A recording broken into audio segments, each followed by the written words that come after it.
Hello दोस्तों, नमस्कार। और आप सभी का यूपीएससी विद राजीव सिंह में स्वागत है। सबसे पहले रिक्वेस्ट है, सभी लोग चैनल को सब्सक्राइब कर दें और शेयर कर दें सभी के पास में, जिससे कि हमारी यूपीएससी फैमिली बढ़ सके। चलिए आगे बढ़ते हैं अपने टॉपिक पर। जैसा कि आप सभी को पता है कि हमने लास्ट क्लास में जो ताम्रपाषाण संस्कृति थी, ताम्रपाषाण युग था, जिसको हम चैल्कोलिथिक एज भी बोलते हैं, उसके विषय में हमने कुछ पॉइंट्स चर्चा किए थे। ठीक है। और हमने उसके बाद में एक वीडियो हमारी आई थी जिसपे कि हमने जो करंट अफेयर है, हमारी जो सिंधु घाटी सभ्यता से रिलेटेड जो करंट अफेयर्स हैं, ठीक है, उसके पतन के कारण उसमें बताए गए, या जिसमें कि जो उसकी टाइमलाइन है सिंधु घाटी सभ्यता की, उसमें कुछ चेंजेस, जिसमें कि हमारे जो ट्रिथ इनेमल है उस पर स्टडी हो रही है, अभी कार्बन डेटिंग हो रही है। तो इस तरीके से अगर जो भी हमारी हिस्ट्री से रिलेटेड या किसी जीएस के सब्जेक्ट से रिलेटेड कोई भी करंट अफेयर की न्यूज या करंट अफेयर्स हमारे पास अपडेट होती है, हम आपको तुरंत ही बताएंगे।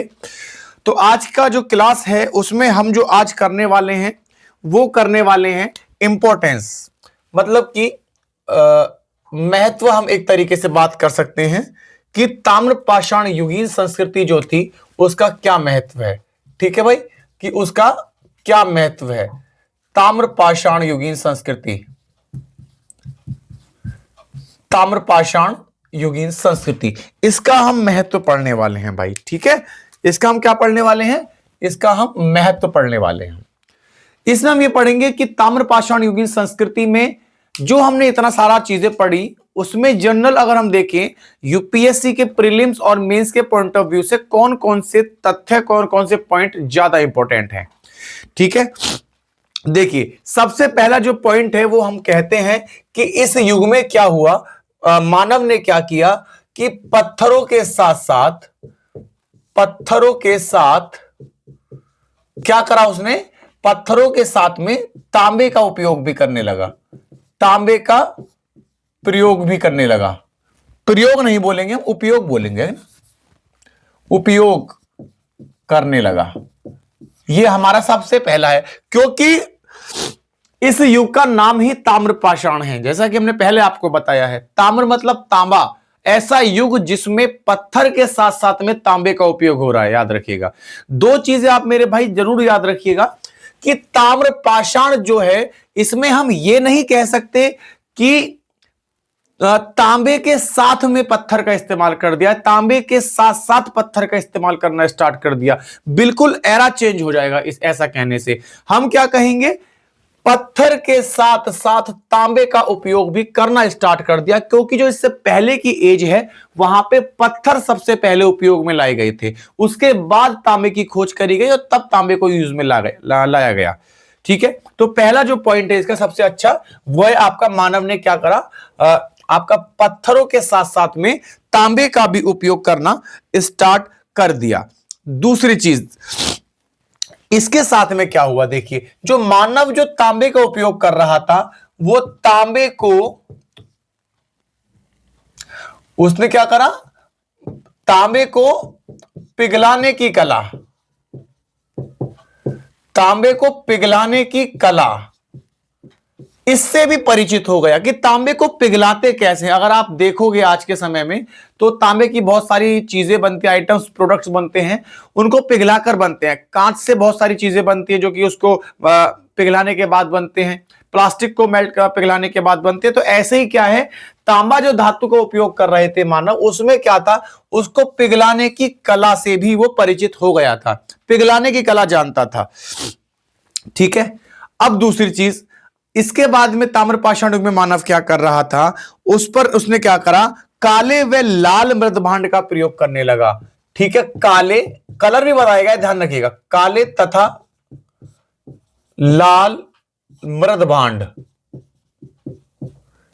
काले तथा लाल मृदभांड, ये बड़ा इंपॉर्टेंट है, याद रखिएगा, काले तथा लाल मृदभांड का उपयोग करने लगा। और ये उपयोग किस पर होता था, याद रखिएगा, चाक पर। आप सब लोगों ने पढ़ा होगा चाक किसे कहते हैं। ठीक है, तो चाक पर क्या करने लगा, लाल और काले मृदभांड का उपयोग करने लगा या प्रयोग करने लगा। उपयोग नहीं, यहां पर हम बोलेंगे प्रयोग, यहां पर हम बोलेंगे क्या, प्रयोग, और यहां पर उपयोग। ठीक है, चलिए अगर हम देखें, अगर हम यहां से इस चीज को समझें, अगर हम अपनी बुद्धि का थोड़ा विस्तार करें, तो ये जो मृतभांड होते थे, जो चाक पर प्रयोग होते थे, लाल मृतभांड और काले मृतभांड, इनका उपयोग कहां कहां हो सकता था? खाने में, पीने में, किसी चीज को, जल को संरक्षित करने में, इकट्ठा करने में कुछ, है ना। तो ऐसी जगह पे क्या था, काले और लाल मृतभांड का हमारा प्रयोग या उपयोग होने लगा। ठीक है, ताम्र पाषाण युग की हम बात कर रहे हैं। ठीक है जी, अब दूसरी चीज आती है, देखिए इस युग में क्या हुआ, जो हमारा प्रायद्वीपीय भारत है, प्रायद्वीपीय भारत, प्रायद्वीपीय भारत में क्या हुआ, बसावट होने लगी। प्रायद्वीपीय भारत में क्या हुआ, बसावट होने लगी। ठीक है जी, प्रायद्वीपीय भारत में क्या हुआ, इसके किनारे पर, प्रायद्वीपीय भारत के किनारे पर क्या होने लगा, हमारा बसावट, मतलब लोग रहने लगे वहां पे। ठीक है जी, ये आप अवश्य याद रखिएगा, प्रायद्वीपीय, प्रायद्वीपीय भारत के जो किनारे थे वो बसावट वहां होने लगी। वहां मतलब कह सकते हैं वहां गांव बसने लगे। किसके बसने लगे, वहां क्या बसने लगा, गांव बसने लगे। अब जब गांव बसने लगे तो सिंपल सा तरीका है कि जो प्रायद्वीपीय भारत की जो किनारे थे, जो बसावट वहां हुई, वहां पर नए नए गांव बसने लगे। तो इसका सीधा सीधा अर्थ है कि वहां जो व्यक्ति था वो घुमक्कड़ ना होके वो एक जगह निवास करने लगा। ठीक है, और जब एक जगह निवास करने लगा तो सिंपल तरीका है, कृषि भी तो वहां पर होने लगी होगी, क्योंकि जब वो घुमक्कड़ नहीं रहा, एक जगह ही रहने लगा, तो वो अपने दिनचर्या को जो डेली की जो दिनचर्या है उसको जीने के लिए उसको उस नगर के आसपास ही कुछ ना कुछ काम करना पड़ेगा, चाहे खेती करे, चाहे शिकार करे, चाहे खाद्य उत्पादक करे, कुछ भी करे। ठीक है, तो प्रायद्वीपीय भारत में क्या होने लगा, इसका आपका बसावट होने लगी। ये प्रायद्वीपीय थोड़ा गलत लिख गया है, इसको हम सही कर देते हैं, दोनों तरफ बड़ी मात्राएं आएंगी। ठीक है, प्रायद्वीपीय। ठीक है जी भाई, इस प्रायद्वीपीय भारत में क्या हुआ, यहां पर बड़े बड़े गांव बसने लगे। अब देखिए और क्या होने लगा, अगर हम बात करें पश्चिमी भारत की, सबको मानचित्र याद होगा, पश्चिमी भारत, दक्षिणी भारत कहां है। पश्चिमी भारत की बात करें तो यहां पर गेहूं, जौ और आपकी मूंग की जो फसलें थी वो होने लगी। कौन कौन सी, गेहूं, जौ और मूंग, या हम ये कहें जो आपकी दलहनी फसलें थी, हमने पढ़ाया था आपको दलहनी फसलें। ठीक है जी, पश्चिमी भारत का जो एरिया था आपने पढ़ा होगा मानचित्र में, नॉर्थ ऊपर की साइड, साउथ नीचे की तरफ, आपका जो ईस्ट है वो आपका राइट हैंड की तरफ, जो अगर हम उत्तर की तरफ मुंह करके खड़े हैं तो सीधे हाथ की तरफ पूरब, और उल्टे हाथ की तरफ मतलब बाहिनी तरफ आपका क्या होगा, वो आपका पश्चिमी भारत। ठीक है, तो उस इलाके में क्या हुआ, पश्चिमी भारत में गेहूं, जौ और मूंग मतलब कि दलहनी फसलें वहां पर होने लगी। अब गेहूं की और जौ की भी अलग अलग वैरायटी वहां पर लोग उत्पादन करने लगे, लोग कृषि करने लगे अलग अलग। जैसे हमने पढ़ा था गेहूं की 3 किस्म होने लगी, जौ की आपकी 2 किस्म सामने आई, इस तरीके से वहां पर डेवलपमेंट होने लगा। ठीक है जी, अब बात करते हैं आगे। आगे क्या है जी, देखिए आगे दक्षिण और पूर्वी भारत जो है, कौन सा भारत, दक्षिण और दक्षिणी प्लस पूर्वी भारत। यहां पर आपका ध्यान रखिएगा, यहां पर आपका सबको जो पसंद है, सबसे ज्यादा जो पसंद है बिहार की, उसका उत्पादन, उसकी कृषि यहां पर होने लगी, जिसको बोलते हैं चावल। ठीक है भाई, चावल की खेती यहां पर होने लगी।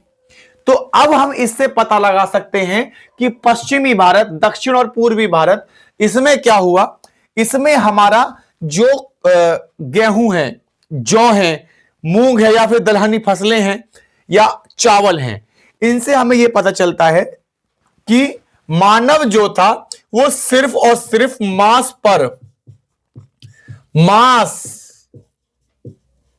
मछली पर ही निर्भर नहीं रहता था। ठीक है, वो क्या था, इसके साथ साथ में मतलब कि मांस और मछली या फिर और जो शिकार करता था वो उसका मांस तो खाता ही खाता था, लेकिन पूर्णतः क्या था, पूर्णतः इन चीजों पर निर्भर नहीं था। अब उसके साथ में मांस मछली के साथ साथ में गेहूं, जौ, मूंग और चावल जैसी फसलें भी आने लगी।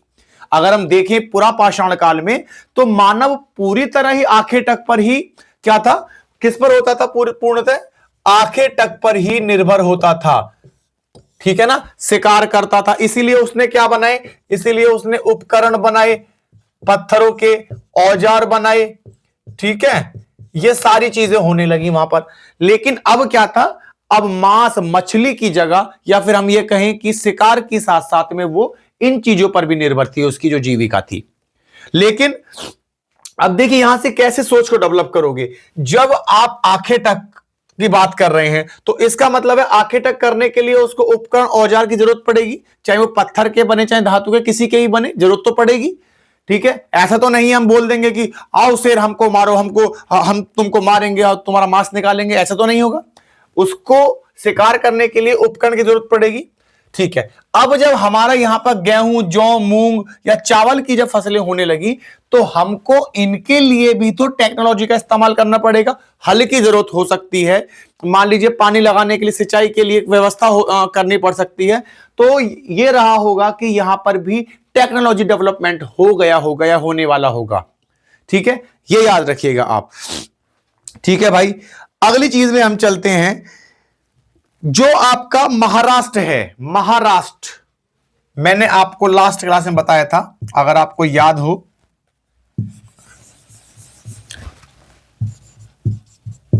महाराष्ट्र, इसमें है इनाम गांव। इनाम गांव यहां से जो मिली हैं वो हमें मिली हैं किलेबंद बस्तियां। ये अवश्य याद रखिएगा, किलेबंद बस्तियां हमको मिली है कहां से, महाराष्ट्र के इनाम गांव से। कैसे, देखिए मान लीजिए ये कोई आपकी बस्तियां हैं। ठीक है, ये आपकी कोई बस्तियां हैं, ये क्या होते थे, किलाबंद।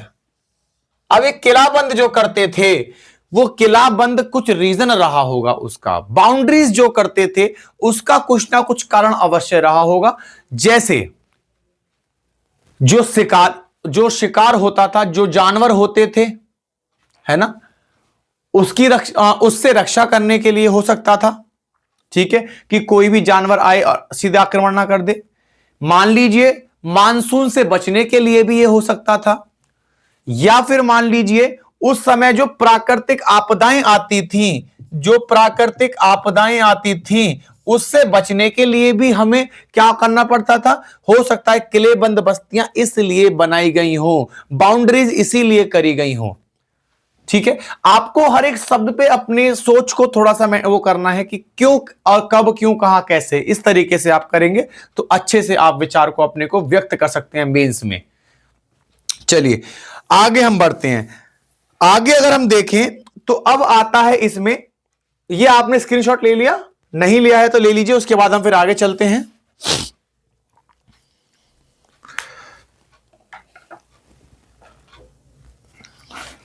चलिए आगे चलते हैं।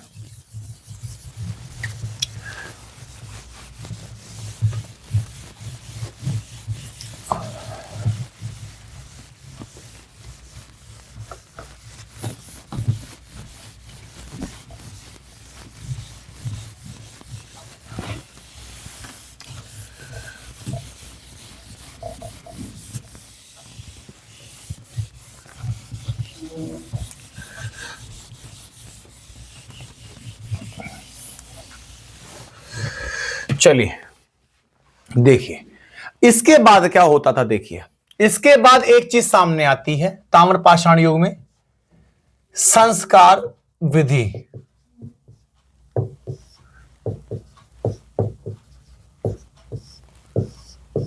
संस्कार विधि, संस्कार किसे कहते हैं, ध्यान रखिएगा, संस्कार विधि ऐसा नहीं है किसी की आरती उतारनी है, यहां पर संस्कार का विधि है जिसको हम बोलते हैं अंतिम संस्कार। अंतिम संस्कार इसमें दो तरीके से होता था। एक तो अगर हम देखें आपका, तो आपका जो महाराष्ट्र है और आपका एक दक्षिण भारत, दो जगह हैं ये, एक आपका महाराष्ट्र और एक आपका दक्षिण भारत।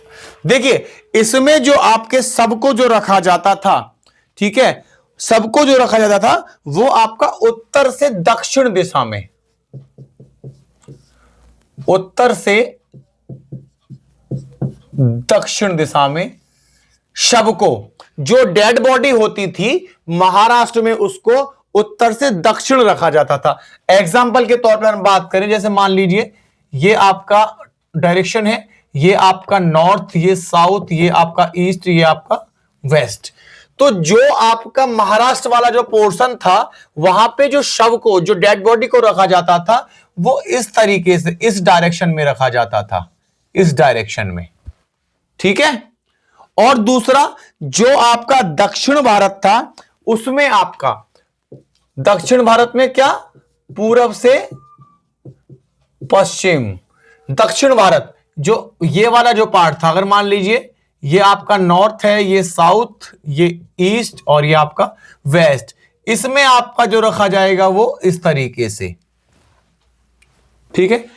एग्जाम्पल मैं आपको बताऊं, उत्तर से दक्षिण रखने का मतलब और पूरब से पश्चिम रखने का मतलब क्या है कि जो डेड बॉडी होगी उसका एक हिस्सा जो होगा वो सिर की तरफ का होगा, एक हिस्सा पैर की तरफ का होगा। तो उत्तर से दक्षिण रखने का मतलब है या तो उसके पैर, मतलब कि कहेंगे कि जो नॉर्थ से साउथ, मतलब कि पैर जो होंगे उसके साउथ की तरफ होंगे और जो मुंह होगा उसका दक्षिण, उसका नॉर्थ की तरफ होगा। और इसमें वही कंडीशन क्या बदल जाएगी, डायरेक्शन पूरब से पश्चिम की तरफ होगा। ये कहां पे, दक्षिण भारत में हम बात कर रहे हैं। तो ये जो अंतिम संस्कार की विधियां थी, ठीक है, जो शव की संस्कार विधियां थी, अंतिम संस्कार के समय जो हम कार्य करते हैं, अंतिम संस्कार के जो वक्त हम संस्कार विधियां करते हैं, ये उसके लिए है। इसको लिख दो शव संस्कार विधि, शव संस्कार विधि, महाराष्ट्र और दक्षिण भारत, ठीक है भाई। अब देखिए इसके साथ साथ में अब जो अंतिम संस्कार की जो हम विधि की बात कर रहे हैं वो तो आपका या तो पूर्ण और या फिर आपका आंशिक, पूर्ण या फिर आंशिक। पूर्ण का मतलब है कि पूरी तरीके से जला देना। जो आजकल हम विधि, जो आज भारत में जो विधि यूज होती है अंतिम संस्कार की, वो होती है आपकी पूर्ण समाधान। इसको हम पूरी को कहते हैं, पूरी जो पूरा जो नाम है पूर्ण समाधान, और इसको हम क्या कहते हैं, आंशिक समाधान, ठीक है। मतलब कि डेड बॉडी को पूरी तरीके से जला देंगे और आंशिक समाधान में डेड बॉडी को कम जलाते हैं, आधा जला दिया या 30% जला दिया। देखो इसमें तो ये आज भी चलता है, ये वाला जो काम है पूर्ण समाधान। आंशिक समाधान करने का क्या पर्पस रहा होगा कि जैसे हमने लास्ट क्लास में पढ़ा कि जो हमारा अंतिम संस्कार के वक्त जो हम चिता को जलाएंगे, शव की डेड बॉडी को जलाते हैं, उसमें क्या होगा, आंशिक का मतलब जैसे मान लीजिए पूरी बॉडी है, उसको चिता पे रख दिया और उसको जैसे ही उसका 20-30% हिस्सा जला, 40% हिस्सा जला, उन्होंने उस अग्नि से उस शव को निकाल लिया। अब क्या करेंगे, अब उस शव को क्या करेंगे, वो पशु पक्षियों के लिए, जानवरों के लिए उस शव को फेंक देते थे, जिससे कि जो जिस शरीर का कुछ काम नहीं है, सिर्फ जलना ही काम है, तो इससे तो अच्छा क्या करें, किसी जानवर का, पशु पक्षियों का क्या करें, पेट भर जाए, ठीक है। तो ये आंशिक समाधान होता है, याद रखिएगा, ठीक है। ये आपको समझ में आ गया, आंशिक समाधान और पूर्ण समाधान। दूसरी चीज क्या आती है आपकी, ये आपकी पूरी तरह क्या थी, आपकी पूरी तरह क्या थी, आपकी ग्रामीण संस्कृति थी। ग्रामीण संस्कृति। ठीक है, क्या थी आपकी पूरी तरीके से, ये आपकी ग्रामीण संस्कृति थी। ठीक है जी। दूसरा एक चीज और, यहां पर एक कला और लोग जानते थे इसमें। ठीक है जी, इसमें यहां पर क्या जानते थे, एक चीज और जानते थे। देखो तांबा तो वहां उपलब्ध हो ही रहा है, यहां पर तांबा की जगह तांबा और टीन को पिघलाकर क्या बनता था, कांसा। ठीक है, जिसको हम बोलते हैं मिश्रित धातु, मिश्रित धातु।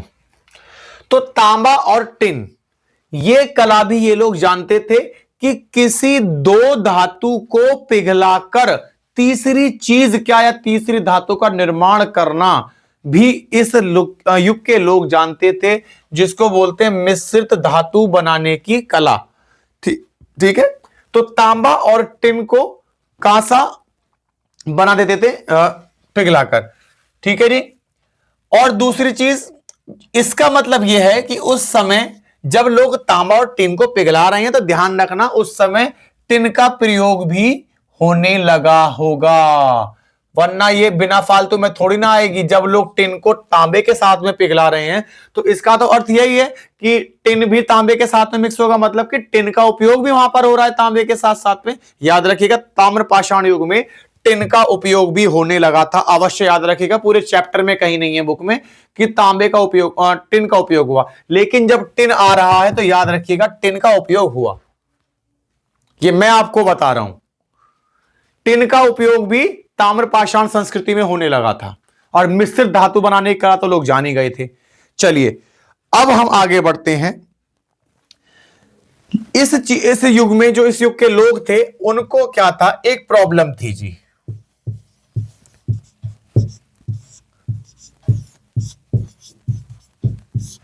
लिखने की कला नहीं।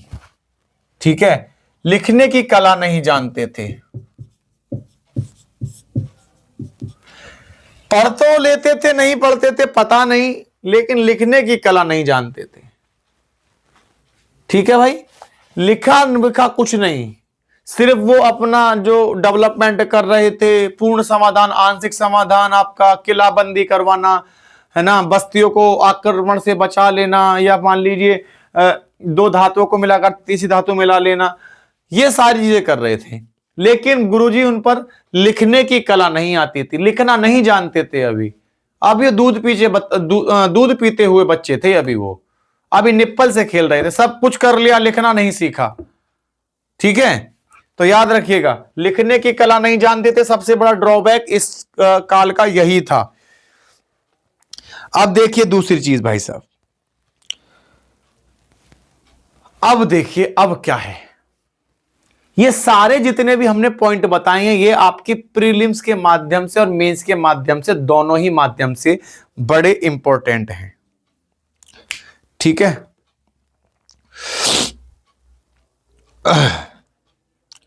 इसका स्क्रीनशॉट ले लीजिए, फिर हम आगे बढ़ते हैं।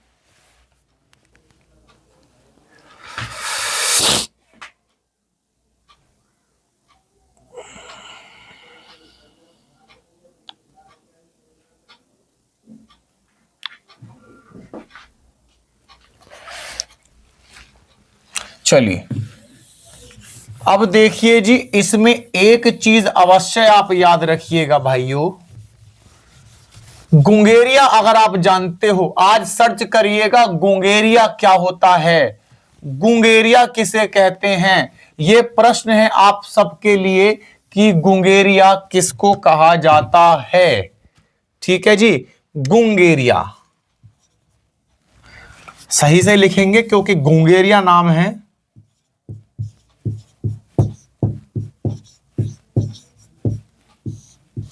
गुंगेरिया, ये आपको बताना है कमेंट बॉक्स में गुंगेरिया किसे कहते हैं। ठीक है जी भाई, और ये जो गुंगेरिया है ये मध्य प्रदेश में है भाई, मध्य प्रदेश में एक गुंगेरिया मिली है। ठीक है, उस गुंगेरिया में 424 तांबे के औजार हैं। क्या हैं आपके? 424 तांबे के औजार।